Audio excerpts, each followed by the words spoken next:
Berhenti scroll dulu.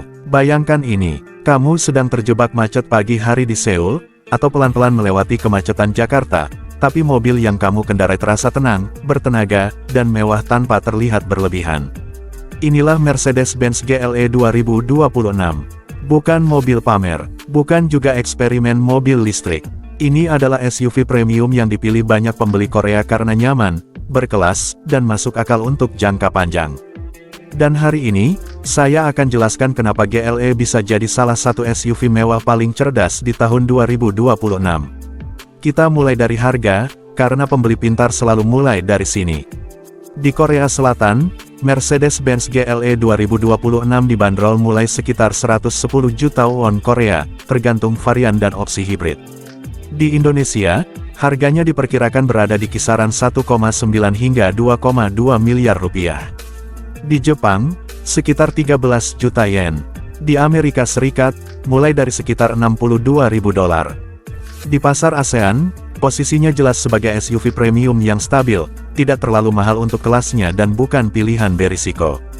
Alasan besar kenapa banyak pembeli Korea memilih GLE 2026 adalah efisiensi bahan bakar.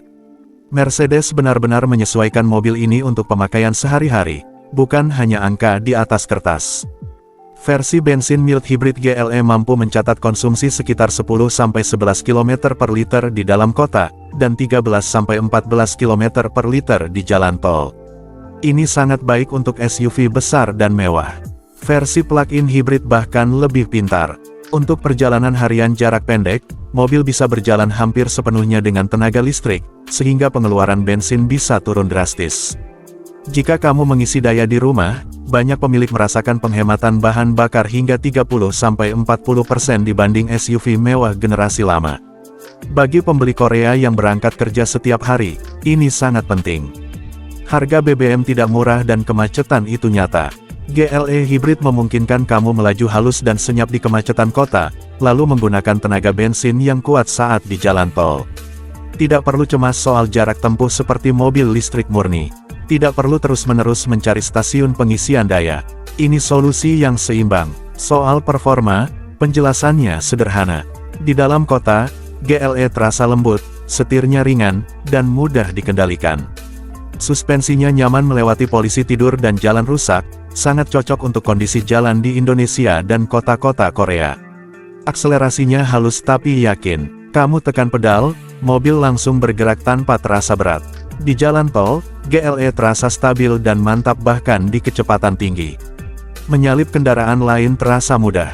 Suara dari luar minim, jadi perjalanan jauh terasa santai dan tidak melelahkan. Biaya perawatan juga jadi pertanyaan besar. Dulu, Mercedes dikenal mahal dirawat. Tapi untuk GLE 2026, biayanya jauh lebih terkontrol. Perawatan tahunan di Korea dan Indonesia tergolong wajar untuk SUV mewah, apalagi jika menggunakan paket servis resmi. Ketersediaan suku cadang juga bagus di Korea, Indonesia, dan Jepang. Jaringan dealer Mercedes luas, dan spare part umum mudah didapat. Ini mengurangi waktu tunggu dan kerepotan. Biaya asuransi memang lebih tinggi dibanding mobil biasa, tapi jika dibandingkan dengan rival seperti BMW X5 atau Audi Q7, GLE berada di posisi tengah. Tidak murah, tapi juga tidak berlebihan. Banyak perusahaan asuransi di Korea sudah punya paket khusus untuk SUV Mercedes, sehingga biaya bisa lebih terkendali. Sekarang soal nilai jual kembali, dan disinilah GLE sangat kuat. SUV Mercedes-Benz dikenal punya resale value yang baik di pasar Asia. Di Korea dan Indonesia, GLE bekas cepat laku. Pembeli percaya pada mereknya, mereka percaya pada kenyamanan dan keandalannya. Setelah 3-5 tahun, nilai jualnya masih tinggi, terutama untuk varian hibrid. Ini membuat GLE jadi pilihan finansial yang lebih aman dibanding beberapa SUV mewah yang masih baru dan belum terbukti. Kita bandingkan singkat dengan kompetitor Korea, Genesis GV80. GV80 memang sangat cantik, mewah, dan nyaman.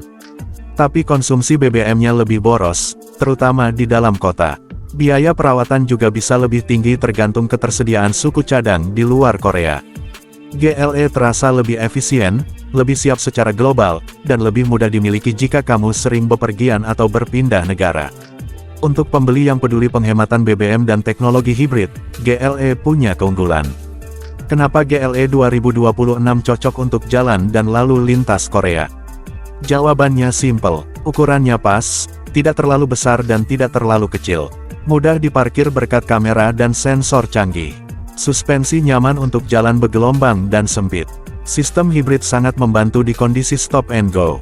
AC kuat untuk iklim panas di negara ASEAN. Dan tenaganya cukup untuk jalan pegunungan maupun tol. Bagian dalamnya modern tapi tidak ribet. Layar jelas, kontrol mudah dipahami. Ini penting untuk pemakaian harian. Kamu tidak mau berantem dengan mobil setiap pagi. Joknya nyaman untuk perjalanan jauh. Ruang baris kedua lega, cocok untuk pembeli keluarga di Korea maupun Indonesia. Biaya kepemilikan selama 5 tahun terasa masuk akal untuk kelasnya. Penghematan BBM dari sistem hibrid. Perawatan yang terencana. Nilai jual kembali yang kuat. Kepercayaan terhadap merek. Jika semuanya dihitung, GLE memang tidak murah, tapi uangnya terasa sepadan. Jadi siapa yang cocok membeli Mercedes-Benz GLE 2026? Pembeli Korea yang ingin mobil mewah tanpa ribet. Mereka yang ingin irit BBM tanpa harus sepenuhnya beralih ke mobil listrik. Keluarga yang menginginkan kenyamanan, keamanan, dan nilai jual kembali. Dan para profesional yang ingin mobil terlihat sukses tapi tetap nyaman dikendarai. Kalau video ini bermanfaat, jangan lupa klik like.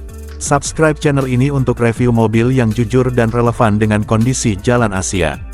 Aktifkan lonceng supaya tidak ketinggalan video berikutnya. Terima kasih sudah menonton, sampai jumpa di video selanjutnya.